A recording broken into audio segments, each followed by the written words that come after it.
പുതിയൊരു വീഡിയോയിലോട്ട് സ്വാഗതം. ഈ വീഡിയോയിലൂടെ ഷെയർ ചെയ്യുന്നത് എങ്ങനെയാണ് ഓൺലൈനായിട്ട് ട്രെയിൻ ടിക്കറ്റ് ബുക്ക് ചെയ്യുന്നത് എന്നുള്ളതാണ് നമ്മൾ നോക്കാൻ പോകുന്നത്. ഇതിനായിട്ട് നമ്മൾ IRTCയുടെ വെബ്സൈറ്റ് യൂസ് ചെയ്തിട്ടാണ് ട്രെയിൻ ടിക്കറ്റ് ബുക്ക് ചെയ്യാൻ പോകുന്നത്. ആപ്ലിക്കേഷൻ യൂസ് ചെയ്തല്ല, വെബ്സൈറ്റാണ്. അപ്പോൾ എങ്ങനെയാണ് യൂസ് ചെയ്യുന്നതെന്ന് നോക്കാം. ആദ്യം തന്നെ നിങ്ങൾ ഗൂഗിൾ അല്ലെങ്കിൽ മറ്റേതെങ്കിലും ബ്രൗസർ ഓപ്പൺ ചെയ്തതിന് ശേഷം IRCTC എന്ന് സെർച്ച് ചെയ്യുക. അപ്പോൾ IRCTCയുടെ ഒരു വെബ്സൈറ്റ് കാണാൻ സാധിക്കുന്നതാണ്. www.irctc.com എന്ന് പറയുന്ന ഒരു വെബ്സൈറ്റ് കാണാൻ സാധിക്കും. അതിൽ ക്ലിക്ക് ചെയ്ത് കൊടുക്കുക. അതിനുശേഷം ആദ്യം തന്നെ നിങ്ങൾ ഈ വെബ്സൈറ്റിൽ ഒരു രജിസ്ട്രേഷൻ കംപ്ലീറ്റ് ചെയ്യേണ്ടതായിട്ടുണ്ട്. അതിനായിട്ട് പ്രൊഫൈൽ ഭാഗത്ത് ക്ലിക്ക് ചെയ്തതിന് ശേഷം അടിഭാഗത്തോട്ട് സ്ക്രോൾ ചെയ്ത് രജിസ്റ്റർ എന്ന് പറയുന്ന ഭാഗത്ത് ക്ലിക്ക് ചെയ്തതിന് ശേഷം നിങ്ങളുടെ user name, password, confirm password, preferred language, security question, security answer എന്നിവയാണ് ആദ്യം തന്നെ ഫില്ല് ചെയ്യേണ്ടത്. അതിനുശേഷം പേഴ്സണൽ ഡീറ്റെയിൽസ്, അഡ്രസ് ഡീറ്റെയിൽസ് എന്നിവ ഫില്ല് ചെയ്യേണ്ടതായിട്ടുണ്ട്.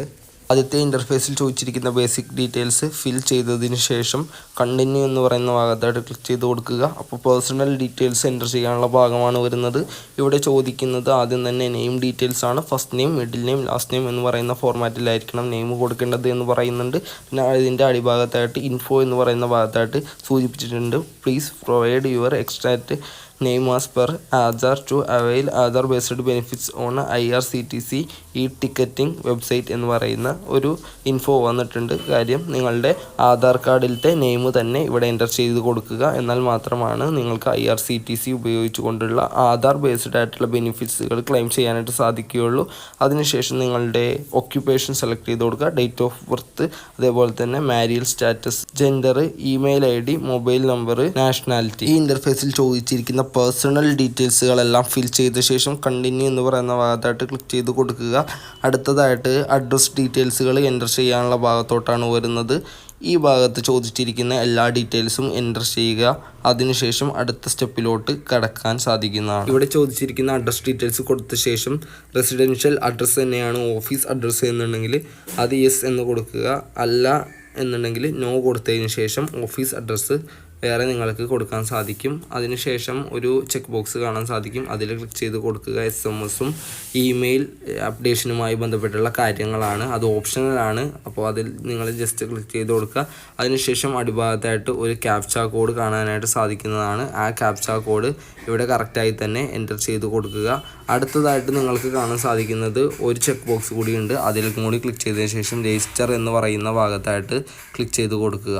അപ്പോൾ ഈ രീതിയിൽ നിങ്ങൾ ചെയ്ത് കഴിഞ്ഞാൽ നിങ്ങൾക്ക് രജിസ്ട്രേഷൻ കംപ്ലീറ്റ് ചെയ്യാൻ സാധിക്കുന്നതാണ്. അപ്പോൾ ഞാൻ ഓൾറെഡി രജിസ്റ്റർ ചെയ്തത് കൊണ്ട് തന്നെ ഞാൻ നിങ്ങൾക്ക് എങ്ങനെയാണ് ചെയ്യുന്നത് എന്നുള്ളതാണ് കാണിച്ചു തന്നിരിക്കുന്നത്.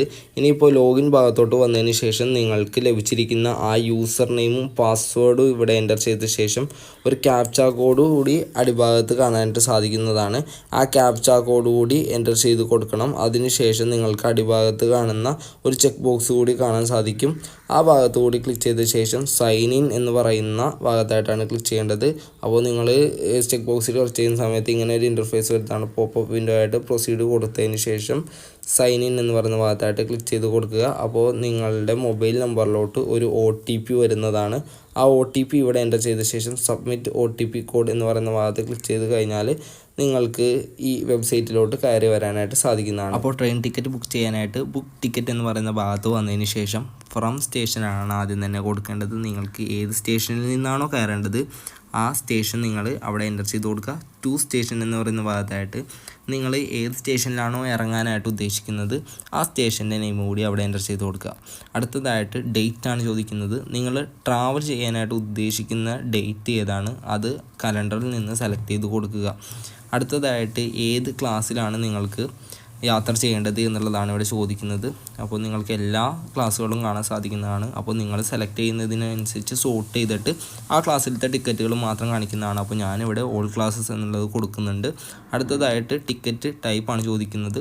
ജനറൽ ആണോ, ലേഡീസ് ആണോ, തൽക്കാലാണോ, പ്രീമിയം തൽക്കാലാണോ, അങ്ങനെ കുറേ ഓപ്ഷനുകളുണ്ട്.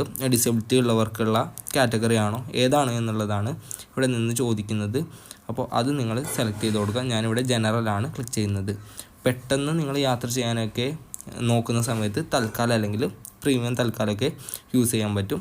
അടുത്തതായിട്ട് ചോദിക്കുന്നത് പേഴ്സൺ വിത്ത് ഡിസബിലിറ്റി കൺസെഷൻ, ഏതെങ്കിലും തരത്തിലുള്ള ഡിസബിലിറ്റി ഉണ്ടായിട്ട് അതിൻ്റെ കൺസെഷനും കാര്യങ്ങളൊക്കെ നിങ്ങൾക്ക് ലഭിക്കണം എന്നുണ്ടെങ്കിൽ ആ ഓപ്ഷനിൽ ക്ലിക്ക് ചെയ്യണം. അതിന് തക്കതായിട്ടുള്ള പ്രൂഫുകളും നിങ്ങൾ സബ്മിറ്റ് ചെയ്യേണ്ടി വരും. അപ്പോൾ റേറ്റിലൊക്കെ വ്യത്യാസം ഉണ്ടാകും. പിന്നെ ഫ്ലെക്സിബിൾ വിത്ത് ഡേറ്റ്, ട്രെയിൻ വിത്ത് available birth, railway pass concession എന്നിങ്ങനെ നിങ്ങൾക്ക് ഫിൽട്ടർ ചെയ്യാൻ സാധിക്കുന്നതാണ്. അപ്പോൾ അതിലൊക്കെ നിങ്ങൾ ക്ലിക്ക് ചെയ്ത് കഴിഞ്ഞാൽ അതിനനുസരിച്ചുള്ള സീറ്റുകൾ അവൈലബിൾ ആയിട്ടുള്ളതിനനുസരിച്ച് ഈ സൈറ്റിൽ ലഭ്യമാകുന്നതാണ്. സെർച്ച് എന്ന് പറയുന്ന ഭാഗത്തായിട്ട് ക്ലിക്ക് ചെയ്ത് കൊടുക്കുക. അവൈലബിൾ എന്ന് പറയുന്ന ഭാഗത്തോട്ട് നിങ്ങൾ സോർട്ടിങ് മാറ്റിയിട്ട് കഴിഞ്ഞാൽ ടിക്കറ്റ് അവൈലബിൾ ആയിട്ടുള്ള, സീറ്റ് അവൈലബിൾ ആയിട്ടുള്ള ട്രെയിനുകളുടെ ലിസ്റ്റ് നിങ്ങൾക്ക് ലഭിക്കുന്നതാണ്. ഇവിടെ കാണുന്ന ഓരോ ട്രെയിനിനും താഴെയുള്ള റീഫ്രഷ് എന്ന് പറയുന്ന ഭാഗത്ത് ക്ലിക്ക് ചെയ്ത് കഴിഞ്ഞാൽ ആ ട്രെയിനിൽ അവൈലബിൾ ആയിട്ടുള്ള സീറ്റുകളുടെ എണ്ണം നിങ്ങൾക്ക് അറിയാനായിട്ട് സാധിക്കുന്നതാണ്.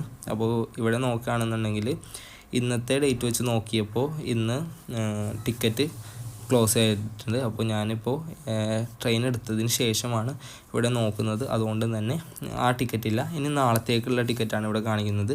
അവൈലബിൾ ആയിട്ടുള്ളത് എത്രയാണെന്നുള്ളത് നമുക്കിവിടെ കാണാൻ സാധിക്കും. 26 എണ്ണമാണ്. ഇനി മാർച്ച് 3-ാം തീയതി നോക്കുകയാണെന്നുണ്ടെങ്കിൽ 268 എണ്ണം അവൈലബിൾ ആണ്. ഇനി മാർച്ച് 4-ാം തീയതി നോക്കുകയാണെങ്കിൽ 527 എണ്ണം. അപ്പോൾ നിങ്ങൾക്ക് ഈ രീതിയിൽ ടിക്കറ്റുകൾ അവൈലബിൾ ആണോ എന്നുള്ളത് അറിയാൻ സാധിക്കുന്നതാണ്. ഇനി അടുത്ത ഒരു ട്രെയിൻ നോക്കുകയാണ് എന്നുണ്ടെങ്കിൽ അതിൽ ഞാനിപ്പോൾ സ്ലീപ്പർ SL എന്ന് കൊടുക്കുന്നത് സ്ലീപ്പറാണ്. അപ്പോൾ അതിൽ റീഫ്രഷ് കൊടുത്തു കഴിഞ്ഞപ്പോൾ നമുക്ക് ഇവിടെ കാണാൻ സാധിക്കുന്നതാണ് 1-ാം തീയതി ഇല്ല. ഇനി പിന്നെ ഉള്ളത് 6-ാം തീയതിയാണ്. 6-ാം തീയതി ഉള്ളത് വെയിറ്റിംഗ് ലിസ്റ്റിലാണ്. വെയിറ്റിംഗ് WL43 ആണെന്നാണ് കൊടുത്തിട്ടുള്ളത്. വെയിറ്റിംഗ് ലിസ്റ്റിലാണ്. അപ്പോൾ വെയിറ്റിംഗ് ലിസ്റ്റിലുള്ളതൊന്നും നിങ്ങൾ പരമാവധി തന്നെ ബുക്ക് ചെയ്യാതിരിക്കാൻ നോക്കുക. കാര്യം നിങ്ങൾ 20-ന് താഴെയുള്ളതാണെന്നുണ്ടെങ്കിൽ, അല്ലെങ്കിൽ 20 അല്ലെങ്കിൽ 20-ന് താഴെയാണ് വെയിറ്റിംഗ് ലിസ്റ്റ് എന്നെങ്കിൽ നിങ്ങൾക്ക് ബുക്ക് ചെയ്യാം, ഓൺലൈനായിട്ട് ബുക്ക് ചെയ്യാം. അല്ല അതിൽ മുകളിലാണ് എന്നുണ്ടെങ്കിൽ നിങ്ങൾക്ക് നിങ്ങളുടെ ഫണ്ട് പോകാനുള്ള ചാൻസ് ഉണ്ട്. വെയിറ്റിംഗ് ലിസ്റ്റിൽ കിടക്കുകയാണെന്നുണ്ടെങ്കിൽ നിങ്ങൾക്ക് ടിക്കറ്റ് ലഭിക്കുകയില്ല. നിങ്ങൾക്ക് പേയ്മെൻറ്റ് റീഫണ്ട് ആകുന്നതിലും പ്രശ്നങ്ങൾ ഉണ്ടാകും. അപ്പോൾ അത് നിങ്ങളൊന്ന് ശ്രദ്ധിക്കുക. അപ്പോൾ അവൈലബിൾ ആയിട്ടുള്ള സീറ്റിൽ നിങ്ങൾ ക്ലിക്ക് ചെയ്ത് കഴിഞ്ഞാൽ ബുക്ക് നൗ എന്ന് പറയുന്ന ഭാഗം കാണാൻ സാധിക്കും. അതിൻ്റെ സൈഡിലായിട്ട് എത്ര രൂപയാണ് ആ ടിക്കറ്റിന് റേറ്റ് വരുന്നതെന്ന് അറിയാനും പറ്റും. പിന്നെ നിങ്ങൾ ഈ സൈറ്റിൻ്റെ മുകളിൽ റൈറ്റ് സൈഡിൽ പോയി കഴിഞ്ഞാൽ എഡിറ്റ് ചെയ്യാനുള്ളൊരു ഭാഗമുണ്ട്. അവിടെ ക്ലിക്ക് ചെയ്ത് നിങ്ങൾ ഡേറ്റൊക്കെ ചേഞ്ച് ചെയ്ത് നിങ്ങൾക്ക് സെർച്ച് ചെയ്യാനായിട്ട് സാധിക്കുന്നതാണ്. അപ്പോൾ നിങ്ങൾ ഇവിടെ നിന്ന് ഏതെങ്കിലും ഒരു ടിക്കറ്റ് സെലക്ട് ചെയ്ത് കഴിഞ്ഞാൽ ആ ടിക്കറ്റിൻ്റെ റേറ്റ് അതേപോലെ തന്നെ ബുക്ക് നൗ എന്ന് പറയുന്ന ഭാഗവും നിങ്ങൾക്ക് കാണാനായിട്ട് സാധിക്കുന്നതാണ്. അപ്പോൾ ഞാനിവിടെ നിന്നിപ്പോൾ ഒരു ടിക്കറ്റ് സെലക്ട് ചെയ്ത് എങ്ങനെയാണ് അത് ബുക്ക് ചെയ്യുന്നത് എന്നുള്ളത് ജസ്റ്റ് ഒന്ന് കാണിച്ചു തരാം. അപ്പോൾ അതിനായിട്ട് ഞാനിവിടെ നിന്ന് ഒരു ടിക്കറ്റ് ജസ്റ്റ് ഒന്ന് സെലക്ട് ചെയ്യുന്നുണ്ട്. അവൈലബിൾ ആയിട്ടുള്ള ഒരു ടിക്കറ്റ് സെലക്ട് ചെയ്യുന്നു. ബുക്ക് നൗ എന്ന് പറയുന്ന ഭാഗത്ത് ക്ലിക്ക് ചെയ്യുന്നു. അപ്പോൾ ഞാനിപ്പോൾ കൊടുത്തിരിക്കുന്ന ഡേറ്റ് എന്ന് പറഞ്ഞു കഴിഞ്ഞാൽ 1-ാം തീയതിയാണ്. 1-ാം തീയതിയിൽ നമുക്ക് ട്രാവൽ ചെയ്യാൻ പറ്റിയുള്ള ട്രെയിനുകളുടെ ലിസ്റ്റാണ് നോക്കിയിരിക്കുന്നത്. അപ്പോൾ 1-ാം തീയതി അവൈലബിൾ അല്ലാത്തതുകൊണ്ട് 2-ാം തീയതിയിലത്തെ ഒരു ട്രെയിനാണ് ജസ്റ്റ് നിങ്ങൾക്ക് കാണിച്ചു തരാൻ വേണ്ടി സെലക്ട് ചെയ്തിരിക്കുന്നത്. അപ്പോൾ ഇങ്ങനെ ഒരു കൺഫർമേഷൻ വിൻഡോ വന്നിട്ടുണ്ട്. അത് ഞാൻ യെസ് കൊടുത്തു. പിന്നീട് വരുന്ന ഇൻ്റർഫേസിൽ പാസഞ്ചർ ഡീറ്റെയിൽസ് ആണ് കൊടുക്കേണ്ടത്. ഇവിടെ നിങ്ങൾക്ക് കാണാൻ സാധിക്കും ട്രെയിന് എടുക്കുന്ന സമയവും അതേപോലെ തന്നെ നിങ്ങൾ സെലക്ട് ചെയ്തിരിക്കുന്ന നിലയത്തിൽ എത്തിച്ചേരുന്ന സമയവും അറിയാനായിട്ട് സാധിക്കുന്നതാണ്. അതേപോലെ തന്നെ നിങ്ങൾ സെലക്ട് ചെയ്തിരിക്കുന്ന ടിക്കറ്റുമായി ബന്ധപ്പെട്ടുള്ള ഡീറ്റെയിൽസ് കാര്യങ്ങളെല്ലാം തന്നെ നിങ്ങൾക്ക് അറിയാൻ സാധിക്കുന്നതാണ്. ബോർഡിംഗ് സ്റ്റേഷൻ, ബോർഡിംഗ് ഡേറ്റ് എന്നിവയെല്ലാം തന്നെ നിങ്ങൾക്ക് അറിയാൻ സാധിക്കും. അടിഭാഗത്തോട് സ്ക്രോൾ ചെയ്ത് വരുമ്പോൾ ഇവിടെ ചോദിച്ചിരിക്കുന്ന പാസഞ്ചർ ഡീറ്റെയിൽസിൽ നെയിം കൊടുക്കണം, ഏജ് കൊടുക്കണം, ജെൻഡർ കൊടുക്കണം, നാഷണാലിറ്റി കൊടുക്കണം. നോ പ്രിഫറൻസ് എന്ന് പറയുന്ന ഭാഗത്ത് ക്ലിക്ക് ചെയ്ത് കഴിഞ്ഞാൽ വിൻഡോ സൈഡ് സീറ്റ് വേണമെന്നുണ്ടെങ്കിൽ അത് നിങ്ങൾക്ക് ക്ലിക്ക് ചെയ്യാൻ സാധിക്കും. ഇനി ഒന്നിൽ കൂടുതൽ യാത്രക്കാരുണ്ട് എന്നുണ്ടെങ്കിൽ അടിഭാഗത്ത് കാണുന്ന ആഡ് പാസഞ്ചർ എന്ന് പറയുന്ന ഭാഗത്ത് ക്ലിക്ക് ചെയ്ത് കഴിഞ്ഞാൽ അടുത്ത പാസഞ്ചർ ലിസ്റ്റ് നിങ്ങൾക്ക് ഇതിൽ ആഡ് ചെയ്യാനായിട്ട് സാധിക്കുന്നതാണ്. ഇതേപോലെ തന്നെ നിങ്ങൾ പാസഞ്ചറിൻ്റെ നെയിം, ഏജ്, ജെൻഡർ, നാഷണാലിറ്റി അതേപോലെ തന്നെ പ്രിഫറൻസ് ചെയ്യുന്ന സീറ്റ് എന്നിവ നിങ്ങൾക്ക് അവിടെ എൻ്റർ ചെയ്യാൻ സാധിക്കും. അതിനുശേഷം കോൺടാക്റ്റ് ഡീറ്റെയിൽസ് ആണ് കൊടുക്കേണ്ടത്. അത് ഞാനിവിടെ ഓൾറെഡി കൊടുത്തിട്ടുണ്ട്. മൊബൈൽ നമ്പർ കൊടുത്തിട്ടുണ്ട്. അതേപോലെ തന്നെ ജിമെയിലോട്ട് കൃത്യമായിട്ടുള്ള അപ്ഡേഷൻ ലഭിക്കുകയും ചെയ്യും. പിന്നീട് വരുന്ന ഒരു ഓപ്ഷനാണ് അതർ പ്രിഫറൻസ് എന്ന് പറയുന്ന ഭാഗം. ഇവിടെ നിങ്ങൾ consider for auto upgradation, book only if confirm berth are allotted എന്ന് പറയുന്ന 2 ഓപ്ഷൻ ഉണ്ട്. പിന്നെ അതേപോലെ തന്നെ റിസർവേഷൻ ചോയ്സ് കൊടുക്കാനുള്ളതും കാണിക്കുന്നുണ്ട്. അതേപോലെ തന്നെ ട്രാവൽ ഇൻഷുറൻസുമായി ബന്ധപ്പെട്ടുള്ള ഡീറ്റെയിൽസുകൾ നിങ്ങൾക്ക് കാണാൻ സാധിക്കുന്നതാണ്. ഇതിൽ നിങ്ങൾക്ക് കാണാൻ സാധിക്കും, ഇപ്പോൾ ഞാൻ എസ് ആണ് കൊടുത്തിരിക്കുന്നത്. ഇവിടെ നിങ്ങൾ ട്രെയിൻ യാത്ര ചെയ്യുന്ന സമയത്ത് എസ് ആണ് കൊടുത്തിരിക്കുന്നത് എന്നുണ്ടെങ്കിൽ നിങ്ങൾക്ക് ഈ യാത്രയ്ക്ക് ഇടയിൽ എന്തെങ്കിലും തരത്തിലുള്ള ആക്സിഡൻറ്റ് കാര്യങ്ങൾ ഉണ്ടായിക്കഴിഞ്ഞാൽ ഇൻഷുറൻസ് ലഭിക്കുന്നതാണ്. ഇനി വേണ്ട എന്നുണ്ടെങ്കിൽ നോ എന്ന് പറയുന്ന ഭാഗത്ത് കൊടുക്കാൻ സാധിക്കും.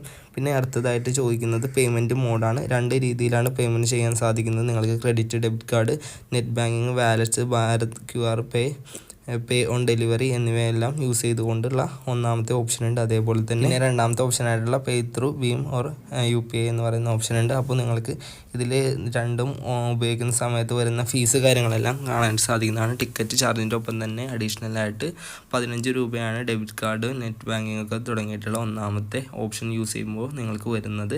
ഇനി നിങ്ങൾ UPI യൂസ് ചെയ്യുകയാണെന്നുണ്ടെങ്കിൽ 10 രൂപ വരും. അതിൻ്റെ ഒപ്പം തന്നെ GST കാര്യങ്ങൾ പിടിക്കുന്നുണ്ട്. അപ്പോൾ അത് നിങ്ങൾ സെലക്ട് കൊടുത്തതിന് ശേഷം കണ്ടിന്യൂ എന്ന് പറയുന്ന ഭാഗത്തായിട്ട് ക്ലിക്ക് ചെയ്ത് കൊടുക്കുക. അപ്പോൾ നിങ്ങൾ ഇത്ര നേരം എൻ്റർ ചെയ്തിരിക്കുന്ന എല്ലാ ഡീറ്റെയിൽസും വെച്ചിട്ടുള്ള ഒരു ലാസ്റ്റ് കൺഫർമേഷൻ വിൻഡോ വരുന്നതാണ്. ഇവിടെ കാണുന്ന ക്യാപ്ച കോഡ് നിങ്ങൾ എൻ്റർ ചെയ്ത് കൊടുക്കേണ്ടതായിട്ടുണ്ട്. അതിനുശേഷം നിങ്ങൾക്ക് പേയ്മെൻറ്റ് ചെയ്ത് കഴിഞ്ഞാൽ നിങ്ങൾക്ക് ടിക്കറ്റ് ലഭിക്കുന്നതാണ്. ഈ ക്യാപ്ച കോഡ് എൻ്റർ ചെയ്ത ശേഷം കണ്ടിന്യൂ എന്ന് പറയുന്ന ഭാഗത്ത് ക്ലിക്ക് ചെയ്തു. അതിനുശേഷം നിങ്ങൾ പേയ്മെൻറ്റ് നടത്തുക.